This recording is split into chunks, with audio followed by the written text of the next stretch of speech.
Madame, Monsieur, bonjour. Merci de nous rejoindre pour ce nouvel entretien du jour consacré aujourd'hui à Ndaye Babou. Bonjour. Bonjour Laurent. Ndaye, vous êtes la fondatrice de Luma Africa, une jeune start-up qui a pour mission de rendre plus claires et accessibles les offres de transport de marchandises entre l'Europe et l'Afrique. Vaste programme, mais la question que j'ai envie de vous poser tout de suite, c'est pourquoi plus claire et plus transparente? Enfin, il est où le problème? Alors, le problème, il est qu'aujourd'hui, quand on parle de logistique entre l'Europe et l'Afrique, souvent, en fait, on n'a pas de solution en fait, qui s'offre à nous. On a le système D. Donc, le système D, c'est souvent je connais quelqu'un qui connaît quelqu'un et j'appelle un ami. D'accord. Là, on est en train de parler de quelqu'un qui voudra envoyer quelque chose en Afrique. Exactement. Mais pourtant, il existe les frais aériens, les compagnies aériennes, le maritime. Il y a des sociétés qui gèrent ça. Alors, il y a des sociétés, mais ça, en fait, ce qu'on appelle, ce sont les compagnies qui le font. Donc, pour pouvoir, on va dire, atteindre ces compagnies, il faut passer par des transitaires. Donc, en fait, le particulier lambda ou même, en fait, l'exportateur lui-même, il n'a pas forcément accès directement aux compagnies maritimes ou aux compagnies aériennes. Donc là, on passe par un transitaire qui est un intermédiaire qui va gérer la logistique de bout en bout. Okay. Et donc, c'est ce choix de ce transitaire qui est important et capital quand on parle de logistique entre l'Europe et l'Afrique. D'accord. En fait, vous êtes en train de m'expliquer que si je veux demain envoyer un colis à Dakar, vous êtes originaire, vous êtes franco-sénégalaise, donc on va prendre Dakar comme exemple. Je ne peux pas appeler directement Air France en leur disant, ou alors ça va me coûter une fortune. Exactement. Il vaut mieux que je passe par quelqu'un, un prestataire extérieur qui va me mettre en relation avec telle ou telle compagnie pour acheminer de la meilleure des façons mon colis. Mais en quoi Luma se différencie de cette pratique? Parce que Luma est une plateforme de mise en relation. Ça veut dire qu'on est une marketplace. Nous, on va aller chercher des partenaires fiables. Donc, en fait, Luma garantit la fiabilité du partenaire avec qui nous allons mettre en relation le client. Il faut savoir que la logistique en Afrique est très, très particulière. Il faut avoir des bons partenaires qui savent le faire. Et donc, le choix du partenaire, grâce à Luma, devient plus simple et plus clair. En fait, vous assurez la sécurité et l'acheminement à destination de l'envoi. Exactement, via le fait que... C'est une énorme responsabilité. C'est une énorme responsabilité aussi parce que du coup, on a la responsabilité de choisir les bons partenaires. Et donc, tout repose sur le partenariat qu'on a avec nos partenaires sur la plateforme et sur la mise en relation que nous allons faire avec les clients et le partenaire. Et Luma reste vraiment intermédiaire pour suivre en fait, l'acheminement de la marchandise. Comment vous choisissez vos partenaires? Vous devez avoir un cahier des charges comme ça? Oui, exactement. Donc aujourd'hui, déjà, on a des conditions générales d'utilisation, on a des prérequis pour être partenaire sur la plateforme. Et après, il faut vraiment qu'on ait une relation de confiance avec ce partenaire-là. Donc il y a vraiment un entretien que je mène avec ce partenaire. Ensuite, on va vérifier si on a les mêmes valeurs. Donc la transparence, le professionnalisme qu'on attend aujourd'hui, en fait, voilà, dans le partenaire. Tout ça, on le vérifie et tout ça, si c'est OK, nous, voilà, on peut le référencer sur la plateforme et après, on va lui proposer des transactions.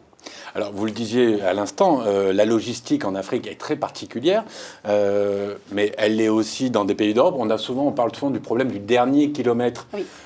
Souvent, on met plus de temps pour faire le dernier kilomètre que pour venir de Chine, une marchandise quelconque. C'est ça. Vous avez le même problème sur l'Afrique? Alors, en fait, nous, l'avantage qu'on a quand on fait en fait, du transport maritime ou du transport aérien avec l'Afrique, c'est qu'on peut négocier tout ça en amont. Donc, très en amont, on peut dire aux partenaires, nous, on veut que notre marchandise soit livrée à domicile. On veut que notre marchandise soit rendue port, par exemple. On va le récupérer au port. On veut que notre marchandise soit dédouanée. Donc, tout ça est négocié en amont de la demande pour comprendre que voilà, tout sera bien livré au bon port. Mais en fait, vous êtes en train de me dire que vous faites du sur-mesure. Oui, on sait faire du sur-mesure. Mais je suis désolé, mais le sur-mesure, ça coûte une fortune. Alors, ça peut coûter une fortune parce qu'en fait, tout part en fait de la demande du client. Ouais. Et après, le partenaire en fait, qui sera choisi par le client va étudier la demande et va lui proposer une cotation.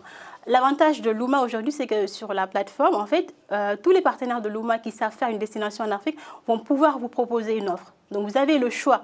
vous avez aussi forcément le choix plus avantageux. Vous avez aussi la possibilité d'avoir plusieurs devis et de faire votre marché. Et ça, c'est l'avantage que nous, on offre. En fait. Ah, vous faites jouer la concurrence, en fait. Bah oui, exactement, c'est ça. On peut faire jouer la concurrence parce que plusieurs partenaires vont se positionner, vont proposer des cotations, c'est au client de choisir. Après, parfois, il y a les délais aussi, il y a les dates aussi qui vont jouer. Alors, je le disais, vous êtes une jeune start-up qui a à peu près 8 mois. Quel impact a eu le Covid sur la création de Luma ? Alors, on a joué la prudence dans la création de Luma. On a plutôt attendu que la pandémie passe en fait pour vraiment créer officiellement la start-up, sachant que voilà, le projet il est vraiment anti-Covid. Donc on l'a pensé. Oui, il n'a pas démarré il y a 8 mois. Exactement. Il a été réfléchi, j'imagine. Voilà, c'est ça. Vous l'avez en tête depuis, parce qu'en fait, vous venez d'une grosse multinationale française, pour me permettre de la citer Orange. Oui. Vous faites partie du programme Femmes Entrepreneuses d'Orange. Voilà, du programme Femmes Entrepreneuses d'Orange. Donc, c'est eux aussi qui vous ont conseillé d'attendre un petit peu, ou tout de suite vous saviez, parce que pourtant le fret a été très actif pendant la période de Covid. Oui. C'est un des rares secteurs qui a très bien marché pendant en fait la période de pandémie, sachant que il a bien marché parce qu'il a fallu transporter tout ce qui est matériel. Oui, tout ce qui était en lien au sanitaire. Oui. Exactement. Disons que c'est dans la stratégie et dans la communication en fait de Luma que oui, effectivement, mon coach à l'époque d'Orange m'avait conseillé d'attendre un peu que les choses se calment pour pouvoir lancer tranquillement. Voilà. Alors, au-delà de l'aspect commercial, quand on s'attarde un peu sur vos communications, quand on regarde un peu votre site internet et tous les partages et tous les commentaires qu'il y a, on sent aussi, alors peut-être parce que vous êtes une jeune femme, peut-être parce que vous êtes contemporaine de votre époque, on sent aussi qu'il y a un aspect social, voire sociétal dans votre démarche. On a l'impression que vous voulez combler un manque. C'est quoi ce manque ? En fait, ce manque, en fait, il est venu du fait que moi-même, quand je voulais envoyer des marchandises, en fait, en 2018, ça m'est arrivé, en fait, voilà, personnellement, je trouvais qu'il y avait un trou dans la raquette.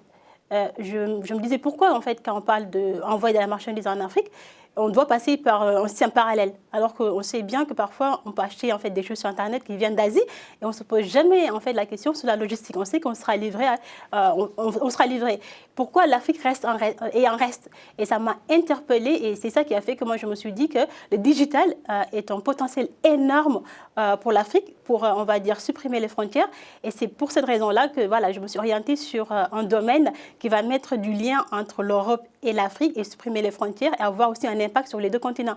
Parce qu'à travers Luma, on a aussi des transporteurs africains qui vont pouvoir venir sur la plateforme et prendre des parts de marché. Donc ça, c'est un aspect inclusion qui est vraiment important pour moi. Alors oui, mais là, vous me parlez de la Chine, qui est un pays, et l'Afrique est un continent. Oui. C'est pas chaque pays a ses règles. Il y en a qui ont des quotes. Enfin, je vais pas vous l'apprendre. C'est compliqué Vous êtes en négociation avec les 52 États africains ? Alors ça, c'est une très bonne question. En fait, non, je ne suis pas en négociation avec les 52 c'est eux qui le sont africains. Avec vous. Mais en tout cas, mes partenaires, en fait, savent faire. Par exemple, il y en a qui vont me dire, nous, on est très bons en Afrique de l'Ouest parce qu'on a un bon réseau en Afrique de l'Ouest. L'autre va me dire, moi, je suis très bon en Afrique centrale parce que j'ai un bon réseau en Afrique centrale. Il faut savoir qu'en fait, la logistique avec l'Afrique, c'est très important. C'est le partenaire et aussi le réseau local qui va jouer. Donc, du coup, moi, je m'appuie vraiment sur mes partenaires sur la plateforme et sur le réseau qu'ils ont en fait en local en Afrique, et aussi sur les transitaires africains qui ont vraiment en fait un aspect vouloir prendre des parts de marché en Europe et venir sur la plateforme Luma. Alors, par exemple, je me fais l'avocat du diable, je fais exprès un peu de vous titiller. J'entends tout ce que vous dites, j'ai confiance absolue en votre projet et en Luma. Mais avez-vous des relais sur place ? Comment ça se passe si, malgré toutes les promesses que vous a fait votre partenaire ou votre prestataire, le colis n'est pas arrivé, on ne sait pas où il est passé, comment ça se passe ? Il y a un service après-vente. Quels sont les engagements que vous tenez vis-à-vis de vos particuliers ? Parce que malheureusement, ça peut arriver, et pas qu'en Afrique, ça arrive même en France. Tous les jours, il y a toujours des problèmes. Comment vous réglez ces soucis qui, en fait, peuvent après amputer carrément une réputation ? Oui. Alors, déjà, nous, en fait, on va prendre en fait, la plainte du client. On va comprendre ce qui s'est passé et on va se retourner vers le partenaire. Il faut savoir que Luma, en fait, vraiment est intermédiaire. Le contrat est entre le client et le transporteur choisi. Mais s'il y a un problème, Luma est là et l'idée, c'est qu'on trouve une solution à proposer au client. Donc ça, c'est quelque chose vraiment qui est important pour nous, de ne pas laisser les clients sur le côté quand il y a un problème. D'accord. Là, donc, vous avez un rôle de conseil, d'accompagnement, et vous faites pas juste signer un papier et puis après on passe à autre chose. Non, on ne fait pas que la mise en relation entre le client et le transporteur et les laisser. Non, on va suivre en fait que tout se passe très bien jusqu'à la livraison finale. D'accord. Actuellement, il est plus facile pour vous d'envoyer des colis de France vers l'Afrique ou l'inverse? Alors, c'est une très bonne question. Je dirais que les problématiques sont différentes. Aujourd'hui, en termes de, je peux dire en termes de fluidité, en termes de trouver des voies, on peut dire qu'en fait, le sens France ou Europe vers l'Afrique, ça va. Par contre, dans l'autre sens, c'est plus difficile parce qu'aujourd'hui, si je prends l'agroalimentaire, par exemple, il y a des normes, il y a des exigences respectées. Souvent, les gens, ils n'ont pas cette information-là. Ils sont en manque d'informations. Ils ne savent pas comment faire. Et c'est d'ailleurs pour ça qu'on a lancé la semaine dernière un webinaire sur comment en fait, se conformer aux normes et aux exigences pour exporter du Sénégal vers la France des produits agro, des produits frais. Donc, c'est vraiment le gap d'information. Et après, le choix du partenaire, que ce soit dans les deux sens, est capital. En fait, vous êtes en train de me dire que pour faciliter les échanges entre l'Afrique et le continent quel qu'il soit, il faudrait déjà apprendre et éduquer les gens qui veulent envoyer quoi que ce soit, leur apprendre comment le faire de la meilleure des façons, ce qui permettrait une fluidité et des échanges beaucoup plus rapides. Ça. Exactement. Il faudrait les accompagner, leur donner la bonne information, leur donner... Plutôt que de simplement dire non. Voilà, exactement. C'est ça l'idée. Moi, ce que je vois aussi, c'est qu'en fait, il faut les accompagner parce que les gens, quand ils m'appellent, je voudrais envoyer des céréales, par exemple, si on prend le sens Afrique vers la France, je voudrais envoyer des céréales, mais c'est quel type de céréales, comment vous allez les conditionner, est-ce que vous avez tous les papiers, notamment les papiers phytosanitaires et tout ça, est-ce que ce produit a déjà été envoyé en France ou dans n'importe quel pays en Europe. Il y a tous ces éléments en amont qu'il faut voir avec le client avant de dire go, allez, on le met dans le conteneur et on l'envoie. Mais vous avez un projet, enfin, c'est un projet ambitieux, vous avez un véritable rôle en fait, au-delà du simple fait d'assurer un transport. Exactement. On revient à ce que je disais tout à l'heure, sociétal, société. Exactement. Pour moi, c'était important quand en tout cas l'envie d'entreprendre en fait est apparue en 2018. Pour moi, c'était important d'entreprendre sur un domaine qui est en lien entre les deux continents. Parce que, comme tu l'as dit, je suis franco-sénégalaise et moi, j'aimerais dire que je suis riche des deux cultures. Et je voulais vraiment entreprendre sur quelque chose qui a du lien, qui crée des ponts. Et forcément, la logistique aujourd'hui, c'est un vaste domaine et tout est à faire en fait dans ce domaine-là aussi. Alors, Hendaye, notre entretien arrive à sa fin. C'est le moment promo. Je suis simple particulier. Je suis une PME, Europe ou Afrique. Je suis un transporteur. Je veux avoir la validation ou le tampon, le label Luma. Comment je fais? Qu'est-ce que je fais? Je contacte qui? Je montre quoi comme papier? Comment ça se passe? Alors, c'est très simple. Prenons le cas d'un particulier, en fait, aujourd'hui, qui veut, par exemple, envoyer à Dakar, parce que c'est vrai que sur le particulier, on a ouvert pour l'instant Dakar. L'idée, c'est d'ouvrir les pays, en fait, au fil des mois, au fil des années. C'est très simple. Vous allez sur la plateforme, vous allez pouvoir créer votre compte en quelques secondes. Et depuis le formulaire, vous allez pouvoir nous dire, moi, je vais envoyer un carton, je vais envoyer de l'électroménager et je vais envoyer vraiment, en fait, le produit que vous voulez envoyer, une voiture ou un truc comme ça. Et vous avez une estimation du prix. Ça veut dire qu'avant même de nous soumettre, on va vous dire, voilà, ça peut coûter tant. Et une fois que nous, on a reçu la demande, on va pouvoir vous donner le prix final et pouvoir prendre en charge la commande jusqu'à la livraison à Dakar. Si on est un exportateur ou un importateur, c'est très simple. Il y avait aussi le parcours professionnel. Vous avez juste à remplir le formulaire après la création de compte et nous adresser votre demande. Et nous, on a 72 heures pour vous fournir les meilleures cotations. Si on est transporteur et que vous partagez les valeurs de Luma, à savoir la transparence, l'envie de grandir ensemble, de s'apporter de la valeur mutuellement et le professionnalisme, c'est très simple, vous allez sur la plateforme, vous vous inscrivez en tant que transporteur et Luma revient vers vous pour faire le point avec vous. Tout est dit? Tout est dit. Hendaye Babou, merci beaucoup pour cet entretien du jour. C'était un plaisir de vous rencontrer. Merci Laurent, c'est moi. Voilà, cet entretien du jour est terminé. On se retrouve bientôt pour un nouvel entretien du jour. Au revoir.